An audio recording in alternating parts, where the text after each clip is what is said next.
the content, the concept, the ways and means to control the misconduct which is being done by different persons during the publication, during the research.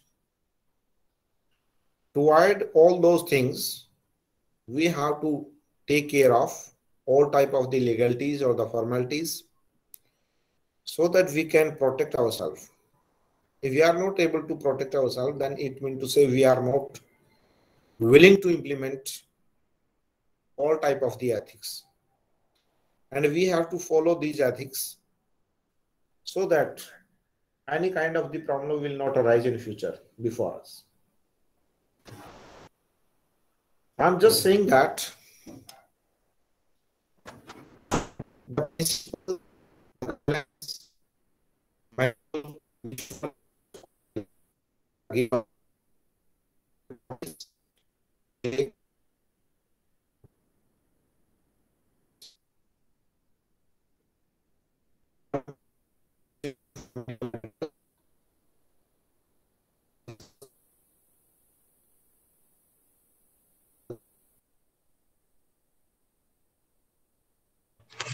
Sir, your voice is not properly audible. okay, okay.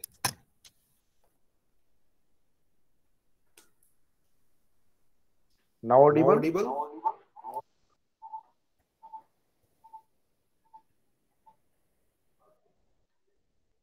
Yes, no? No, sir. It's not clear, sir. Now? Now, okay, sir. Okay, thank you very much. What I'm going to say here that we were discussing about these concepts, and today we are going to discuss what kind of the guidelines and what kind of the steps have already been taken by University Grants Commission, a commission of the Government of India, which was established in 1956 to cop up different guidelines, to develop different guidelines for the appointment, senior scale, selection grade, recruitment process of all teachers and non-teaching staff members in the university system. And moreover, the University Grants Commission has already been engaged themselves to conduct the UGC NET examination, National Eligibility Test, for the appointment of the assistant professor at the university and college level. In July 2018, University Grants Commission has created a milestone step to curb, to create awareness, to curb the plagiarism, any kind of the unethical practices which are going on or which were going on during the research and publication. The University Grants Commission has propounded the UGC Regulations 2010. And what was the objective of that regulation? First one, I told you, to create awareness about the responsible conduct of the research, thesis, dissertation, promotion of academic integrity, and prevention of misconduct, including plagiarism in academic writing among students, faculty members, researchers, and staff members.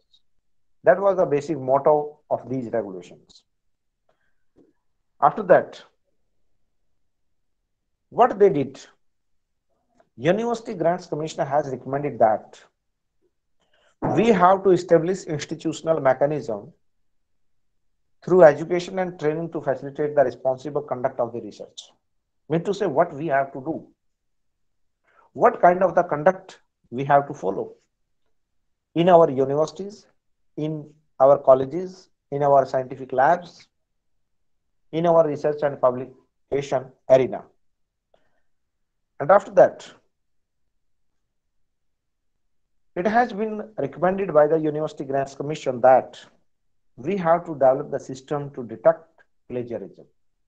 It means to say we have to prepare or invent those softwares which can capture any kind of the mistake, any kind of the plagiarism, even self plagiarism, and we have to make up and take up these steps to invent these softwares, to develop these softwares. And then some of the guidelines are meant for the condition or the periphery of the plagiarism, mean to say what content is not to be considered as plagiarism. My dear scholars, you know plagiarism. Plagiarism is simply to claim others' work as myself.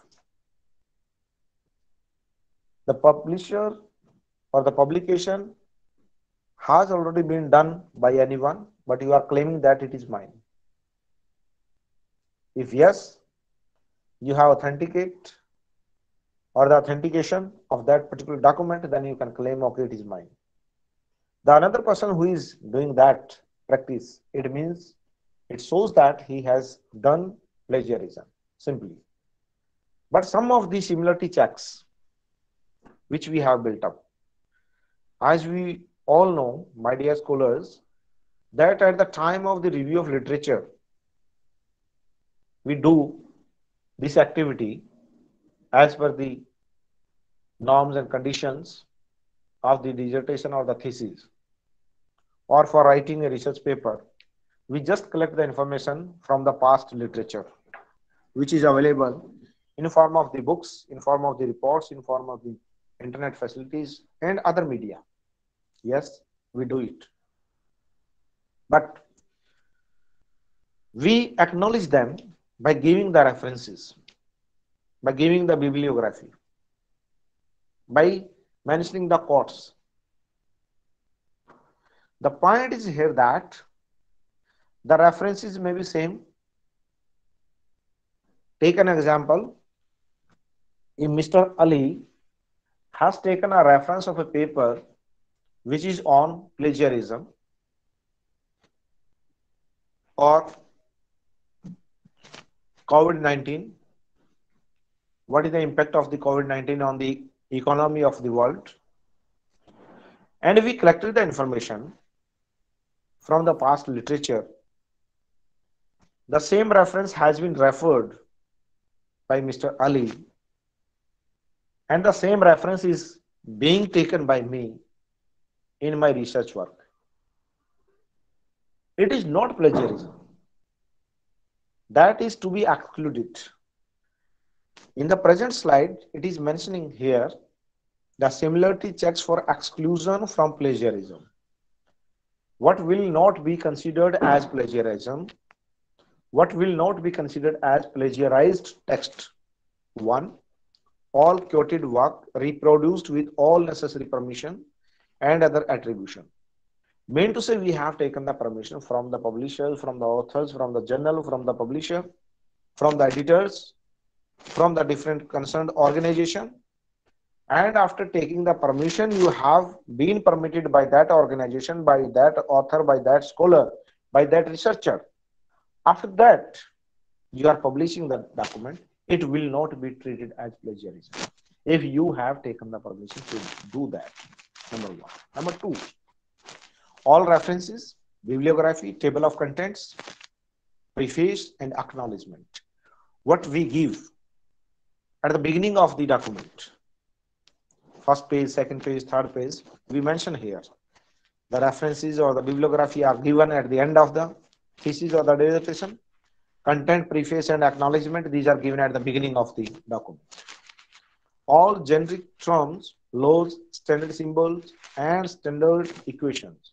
For example, if we are using lambda or you can say summation mark for the significance level, or you are using the chi-square test symbol,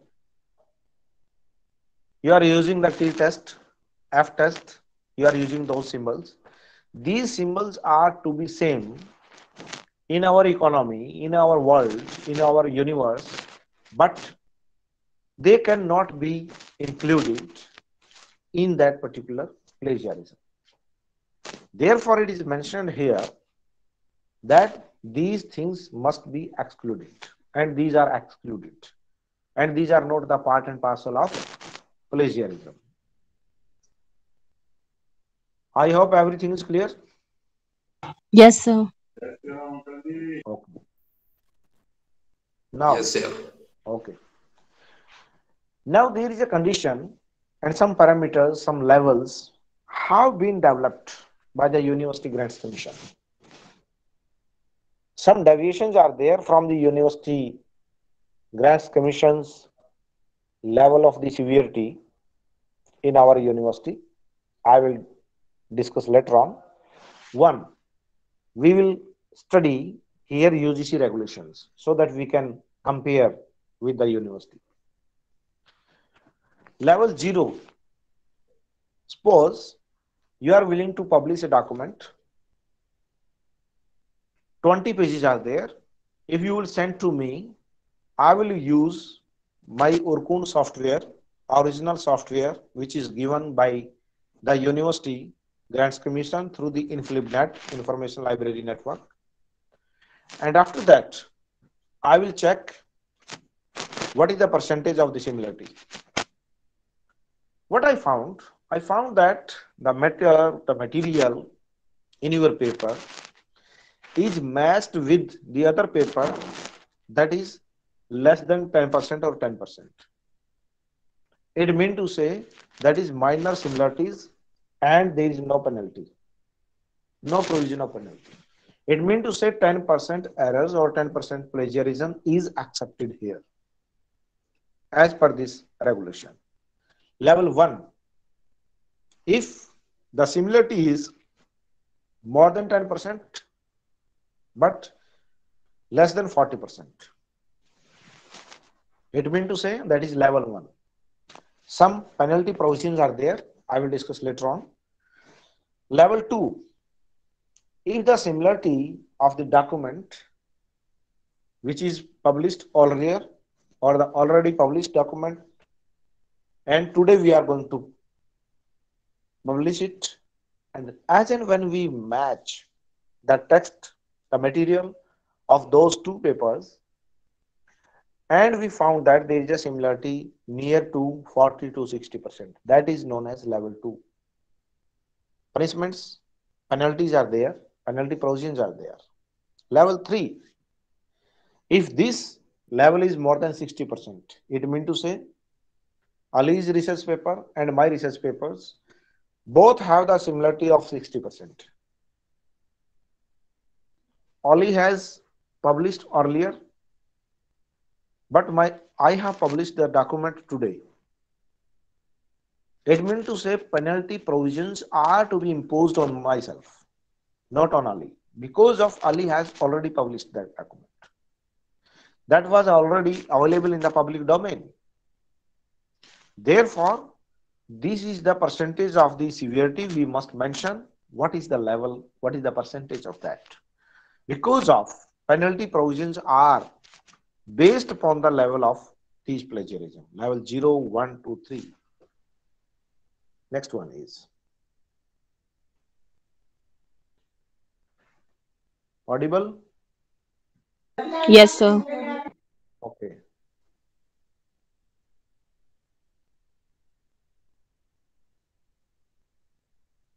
Next one is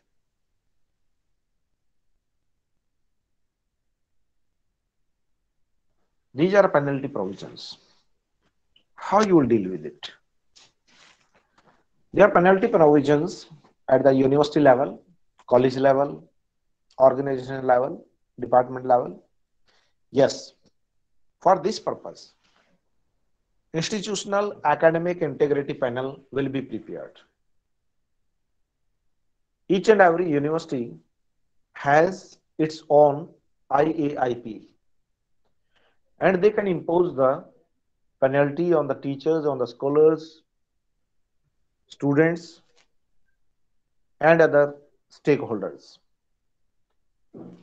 On the basis of the severity of the plagiarism, if level 0 is there, no penalty. Level 1, if it is 10 to 40%, we just convey, we suggest that the script must be revoked. It will be withdrawn or submit a revised script within a stipulated time Sir, period, not exceeding 6 months. Yeah. sir, Yes, Hussein. excuse me, sir, according to UGC rules, if a student found his plagiarism percentage more than 20 degree should withdraw from this, right? Yes, that is the provisions which are given. That is 10, then 10 to 40, then 40 to 60, then 60. These are the slabs. These are the levels. In 10, more than 10 to 20, 20 to 30, 30 to 40, nothing is there. Just 10, then 10 to 40 directly. Right? It is your Thanks, question? sir. Okay.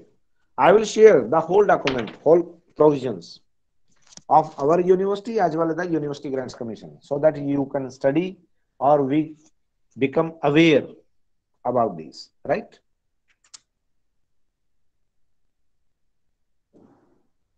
May I proceed? Yes, sir. Yes, sir. Okay. That is given. First one is saying level 1. Just we recommend, the IAIP will recommend to the submitter, please revise your script within a stipulated time period not exceeding 6 months. Next one is level 2. Such students shall be debarred from submitting a revised script for a period of 1 year. If the plagiarism level is 40 to 60%, we will not allow, mean to say IAIP will not allow to the student, suppose a student is willing to submit his or her thesis or dissertation or assignment or script for the purpose of the publication or submission for the award of the degree or the MPhil degree. The IAIP found that there is a percentage of plagiarism level is more than 40%. Then that particular student will not be allowed to submit the revised script within a period of 1 year. After 1 year, he or she is allowed to submit his or her thesis or MPhil dissertation or research paper for the purpose of award of the degree. Is it clear? Yes, sir. Okay. Level 3. Level 3 is saying such student registration for that program shall be cancelled. If there is a plagiarism level, the similarity check in that particular document in the dissertation of the MPhil, even you are submitting your synopsis, PhD synopsis, if there is a similarity check more than 60%, your registration will be cancelled. Therefore, my dear scholars, we must be aware about these rules, regulations, guidelines, so that we will not face any kind of the music which will create hindrance in our career. Now, for the academic and research publication, same point is there. In case of level 1, no penalty. Level 0, no penalty. Level 1 shall be asked to withdraw the manuscript. Mean to say you are willing to publish a paper. You are submitting a paper to publish anywhere and you are taking the permission from your supervisor or guide. Tell me, or will you allow me to publish this document. If you are including the name of your teacher or the researcher or the co-guide, you must know these penalties. Every teacher must know also these penalty provisions. Level 1, withdraw the script. Level 2, shall be asked to withdraw the manuscript and denied a right to one annual increment. If I am a teacher, I publish a document, and after that, what the university found that this paper has been plagiarized, a teacher to take his or her promotion, he or she has published this document by copying, by cheating, or plagiarized more than 40 to 60%. The penalty provision is to stop one annual increment. No increment will be given. Next one. Shall not be allowed to be a supervisor. The teacher will be debarred to supervise any new master's or MPhil or PhD student or the scholar for a period of 2 years.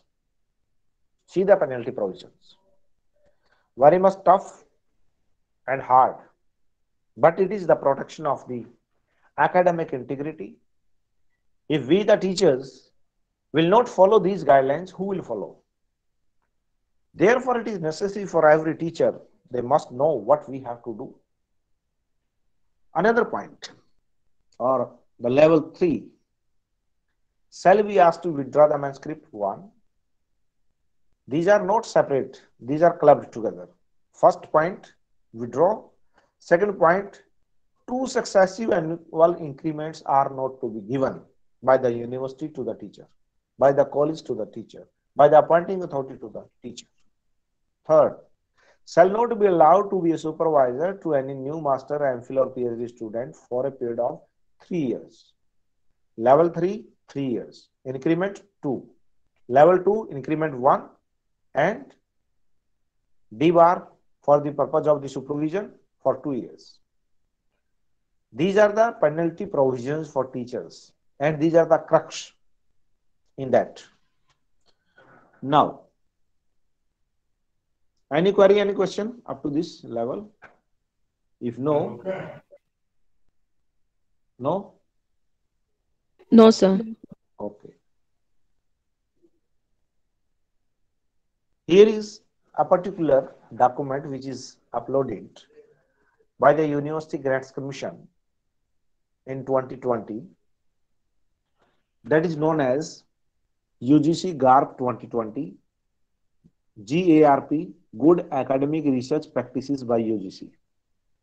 Just I am clicking it here, and this document is available on the University Grants Commission's website. However, I will share with you all, no problem, if you will not be able to find. Here is, this document is very much important for you all. It is published by the University Grants Commission as well as a collaboration with the other particular sponsor.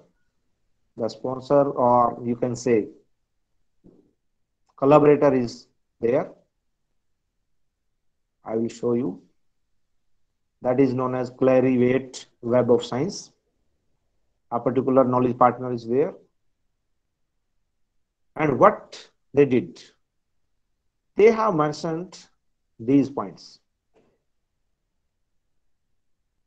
How the values are important for the purpose of the research integrity, and what we have to do for submitting a good academic research proposal, and what will be the part, what kind of the research design will be there, how you will plan it, and what kind of the research questions you will develop, and how you will prepare the documentation, how you will do the literature review, and data research method, analytical approach, how you will conduct a research with ethical values, and what kind of the data storage you will maintain, how you will check for plagiarism, falsification, fabrication, and misrepresentation of the data. collaboration and authorship, how you will take, and how you will protect your intellectual property, then how you will disseminate, mean to say explore the information about your research, about your publication, about your documents. Then the governance, mentoring next generation, and I show you the relevant document.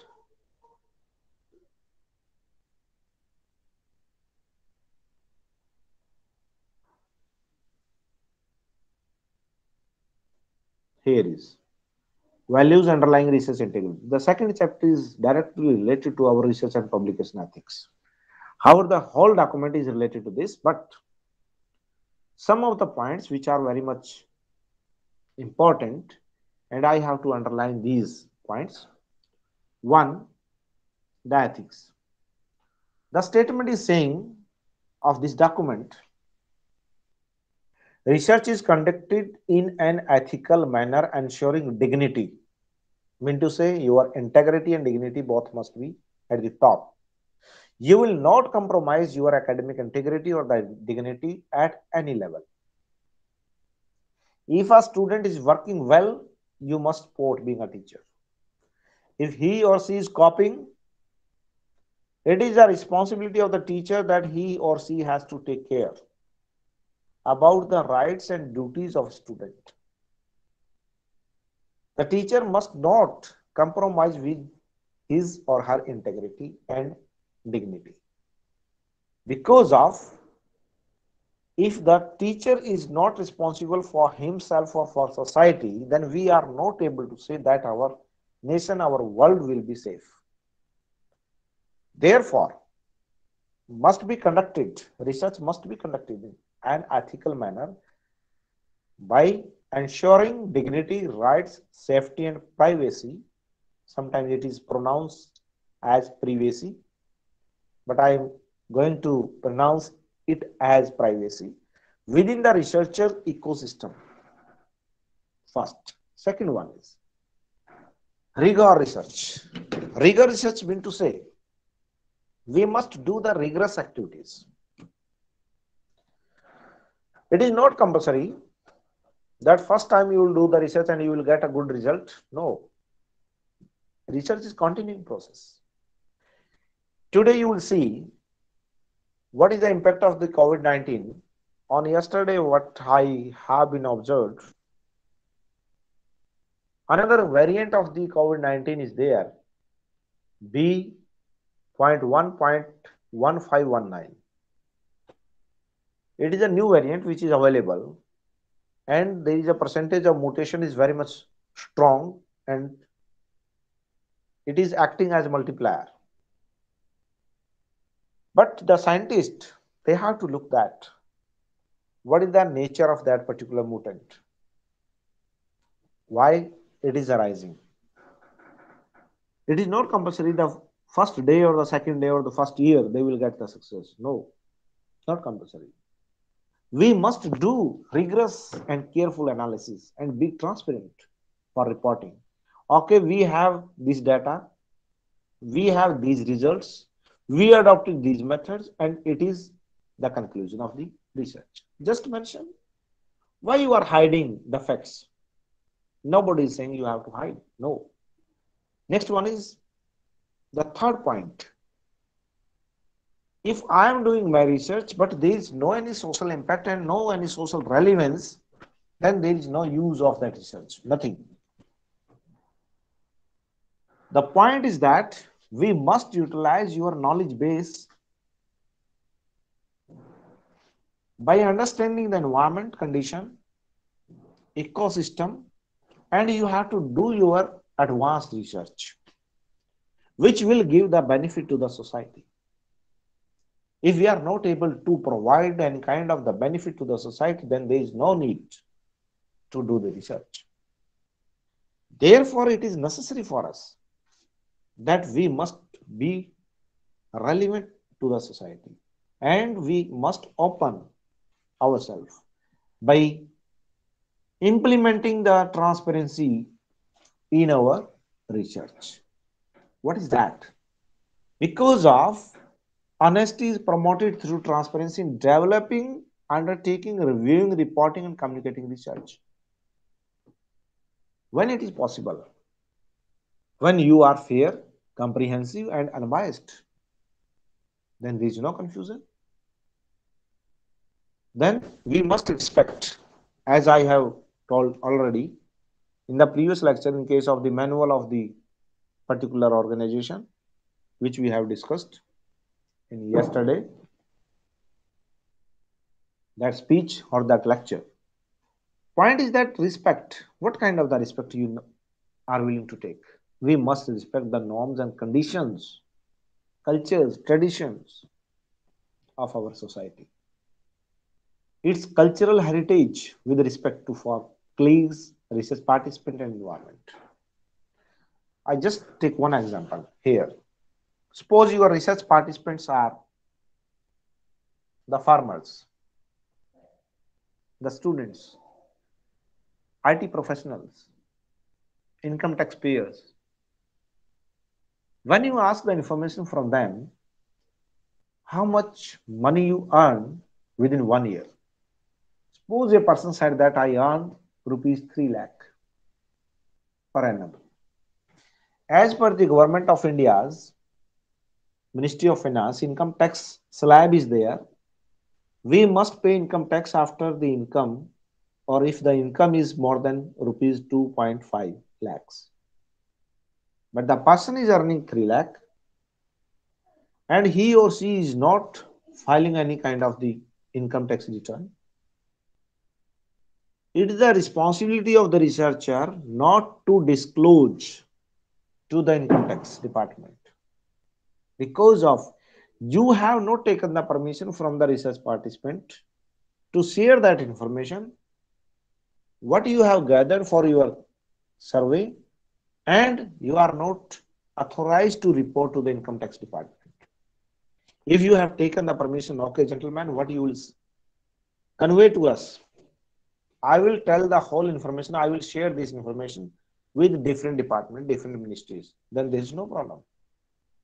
But if you have not taken the permission, it means to say you are not going to give the respect, the ways, the means, and you have not asked the other aspect from that research participant. The research participant is that person who will respond you, who is giving the response to your questions. By the time, as and when you will get the information, we will not breach. Because of, at the beginning of the questionnaire or the research instrument or the inventory, we must mention, and we are mentioning it every time, that the whole information which you will provide us will be kept confidential and are to be used for academic purpose only. You are mentioning that statement. If you are not following that, it means to say you are unethical. If you are willing to share the whole information with the income tax department, Ministry of Finance of different governments, then you must not mention that statement on the beginning of the questionnaire. Yes, that is respect.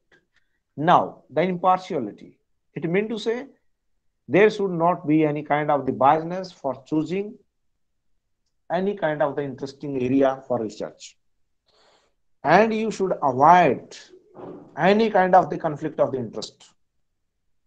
Because of sometimes what happened. Suppose I'm taking my example in this regard. I completed my major research project of rupees 5,18,000, sponsored by University Grants Commission, Government of India. I did, completed, submitted. Research paper has been published. Book has been published out of that project. If I ignore that, who is that? That is University Grants Commission. It means to say there is a conflict of interest. I must acknowledge the contribution, the sponsorship of the University Grants Commission. Yes, this book is published as an outcome of the major research project which is sponsored or which has already been sponsored by the University Grants Commission? Yes, I must mention. If without permission, without mentioning it, I publish it, automatically what will happen? It will not avoid the conflicts. It will create the conflict of the interest. Therefore, my dear students and my dear scholars, we must avoid any kind of the conflict. Next one is independence. Every researcher, every research organization is independent from all. Yes, I agree with it. There is no foundation, there is no condition on any teacher, on any student, on any scholar that they will have to do the research area is this. You are the student or the scholar of the commerce department. You can do the research on the brick kiln industry, no problem. You are not the student of the history department. You can do the research on Indological studies. Yes, you can do. If you are a student of from the Arabic department, you can study in the Hindi department, no problem.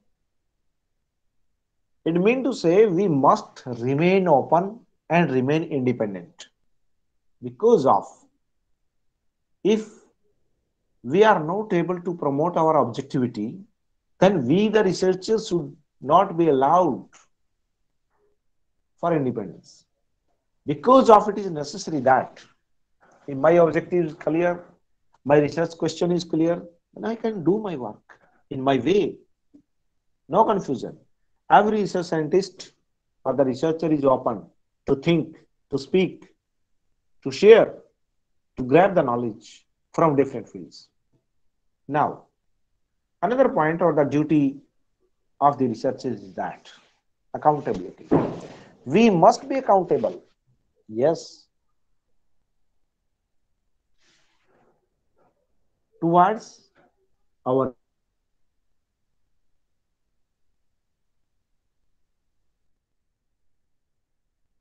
research, our result, our reports, our stakeholders, to those to whom research will comply. Yes, Am I sir. audible properly? Yes, sir. Okay. Research will comply with both the spirit and letter of relevant rules and procedures, such as regulations governing professional standards. It means to say, as I told you earlier, we must accountable about the rules and regulations which are framed by different organizations. Suppose in our organization, there is a time that you have to be present in the department from 9 a.m. till 5 p.m. And you can do the research work within these hours. Yes, you must do. If you are willing to do the work after 5 p.m., just take the permission from the chairperson or from the university's governing body or the vice chancellor or the registrar of the university. They will allow, you can do the research, no problem. But we must follow the rules and regulations. That is the accountability. And next one is the third topic or third point is there, how you will create the good academic research practices. Just have a glance through on it, research design. You must design your research. That is the first stage. How to conduct and disseminate. As I told you earlier, we must prepare the blueprint of our research, what I have to do within 2 years, within 6 months, within next 1 year or 2 years or 3 years or 4 years. The duration of the PhD thesis submission is 2 years. During PhD coursework which is going on, you all, my dear scholars, can disseminate, you can explore the ideology where we have to do the research. And that kind of the situation imbibes in your mind which area is to be captured by you. During these discussions, so many points will arise in your mind. Just note down these points. And after that, completion of the PhD coursework, you just share these topics with your research supervisor, with your seniors, your colleagues, or your scholars, or your departments, and then you will see, okay, this is topic is good, and I have to choose this topic for the purpose of the research. Now, I will share this document with you all so that we can study thoroughly. Now, the next point is, here is the university's policy.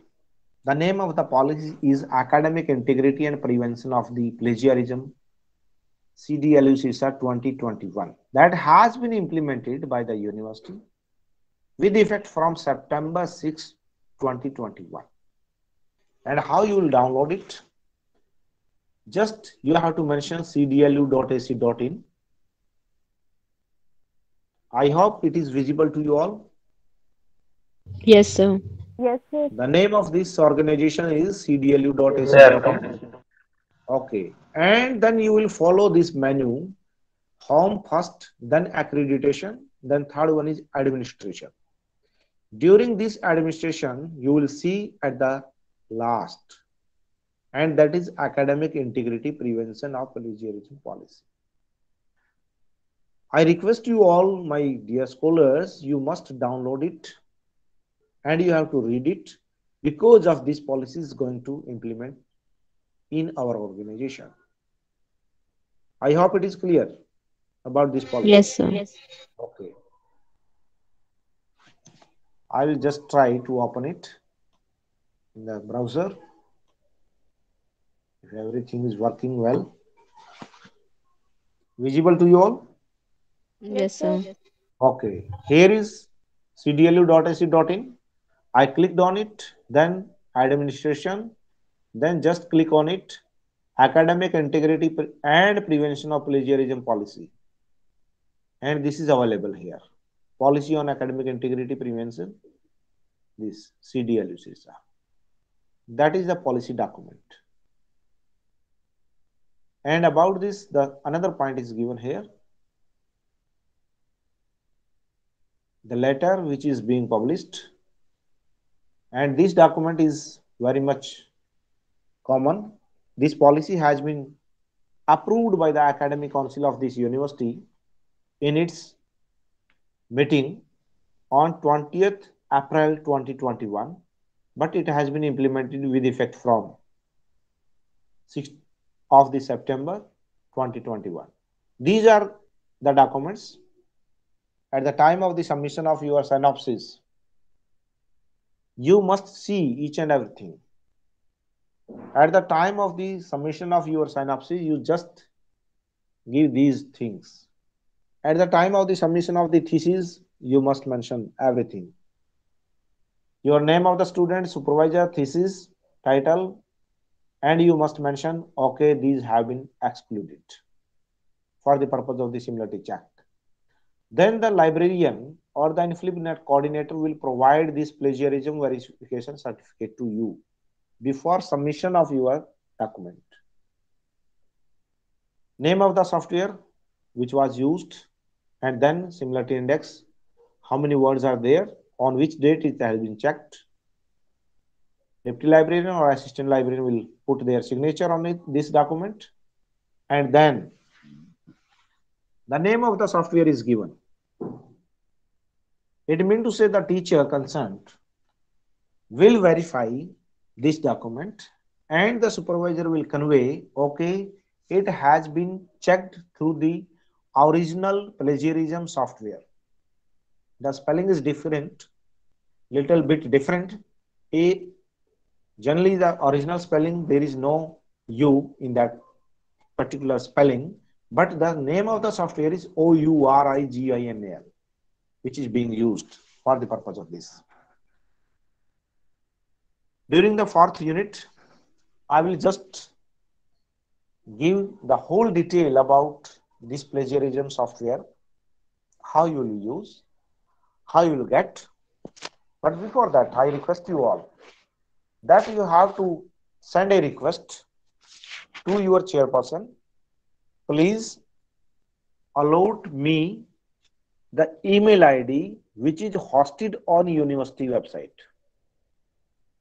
If you will see my email ID, my email ID is sskundu@cdlu.ac.in. I request you all scholars, whether foreign or national, no problem. But we all are the part and parcel of this university. You have to demand, you have to give request to your chairperson. Please allot me the email ID which is hosted on cdlu.ac.in because of it is an organizational ID. And then you can run your software for the purpose of the plagiarism check or the similarity check. Otherwise, it is not possible for us to provide the support or to provide the access of that software. I hope it is very much clear to you all. Yes, sir. Yes, sir. How many of you have taken already? Anyone or no one? So we have IT. Okay. Who have not, they have to apply to the chairperson through their email, and we will forward in the response of that if any kind of the document is there which is the requirement of the library or the IT cell, we will supply. Now see this particular page. In the UGC regulations, there was level 0 that was up to 10%, no penalty. And then the second stage is there, level 1, similarly 10 to 40. Just little bit difference is given because of there is a modification given in UGC regulation 2018 that this particular percentage 10 may be raised up to 20% as per the discussion of the university itself. That's why the university has increased. It is mentioned here. The above modification in level 0 and level 1 have all been made in clause 12.1 and 12.2 of the UGC regulation 2018. When you will see this particular provision properly, then you will came to know, okay, we have been relaxed with 10% more. It means to say, try to remain or try to maintain the plagiarism level less than 10%. I request you all, if it is less than 10%, then it will protect your all rights and you are safe. I'm not recommending that is 20% because of even the level 0 is to be reduced by you. Maybe that is 1%, 2%, 3%. That is very much commendable. And try to do the work in this light. With these words, I welcome you all and thanks a lot. If any query, any question in this regard, you can ask. Whole document, the whole PPT is to be shared in your Google Classroom. No problem, you can see that. Thank you very much to you all. Okay, thank you, sir. Thank you Thank so you much, very much. sir. Thank you, sir. Yes, sir.